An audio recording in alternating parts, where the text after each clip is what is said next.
making liver and onions. I've already rinsed my liver off, and then I splash milk over it and I let it sit for about 10 minutes. I realize nobody shows how to actually clean liver. You just want to rinse it off, and if you want to remove the excess blood, the optional step would be adding milk and letting it soak for about a half an hour. I did 10 minutes because I just want to remove the blood. I don't want to change the texture or anything.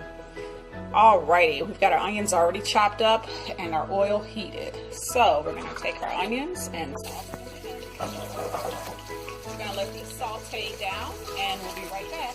Onions are coming along nicely. So what I'm going to do is put that on medium low, mainly low so I don't burn it, and then we can start with our seasoning. And don't forget, we haven't forgot our gravy. You're going to need Worcestershire beef broth, tablespoon of butter, and a tablespoon of flour. Now we've already seasoned our flour with a tablespoon of seasoning salt, a tablespoon of black pepper, and a tablespoon of onion powder. If you have garlic powder, go for it. I ran out of garlic powder last night. Do about a tablespoon of garlic powder. All right, in goes our liver into our bag. Just gonna throw it all in. Now my husband doesn't like liver because his mom made it when he was younger, and normally kids don't like liver when they're younger. I know I didn't. So he's had it since. So I'm going to do some with gravy and without gravy. Alright, we're just going to give this a shake. We're going to remove our onions because they are done. And we're going to add our liver to the same oil. Hang tight, guys. Oil is nice and hot. We've removed our onions. Now it's time to add our liver. You don't want your oil too hot because liver will dry out and get tough. So keep it on medium by all means. You don't want it any hotter than that.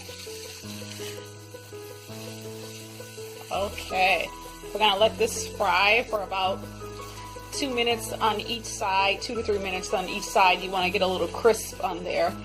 Especially if you're going to be adding it to gravy and it's going to be smothered.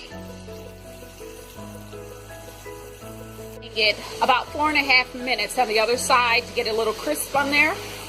It looks delicious.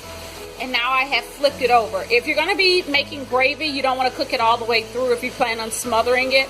As for me, I'm going to cook mine all the way through, so I'm going to do another 4 minutes on this side on medium heat. I'm going to be cooking my gravy separate with a few of the onions so that my husband will at least try it. Like I said, he grew up not liking liver, and anytime you're reintroducing liver, you don't want to have it smothered in gravy when someone already does not care for liver. I technically didn't like liver as a kid. I grew into liking it. Alrighty, this looks fabulous. We're going to continue to fry this for a few more minutes. Pour some of the oil out, leave some of the oil in, and you're going to add that tablespoon of butter. We are going to get started on the gravy. We've added our onions back in.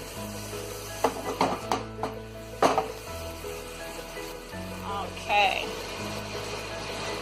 Now it is time for our thickening. So what you want to do is add that tablespoon of flour.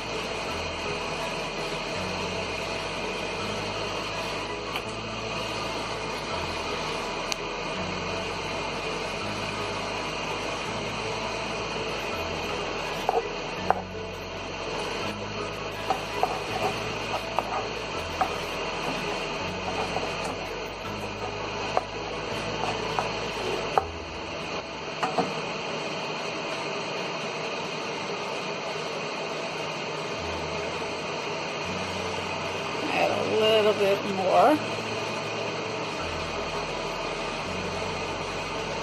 So we'll just say a heaping tablespoon.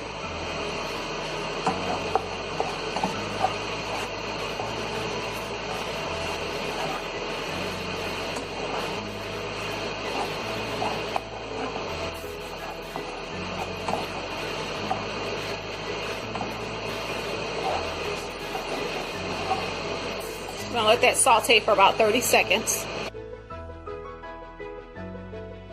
Worcestershire sauce, and we've simmered it down, and our liver gravy is ready.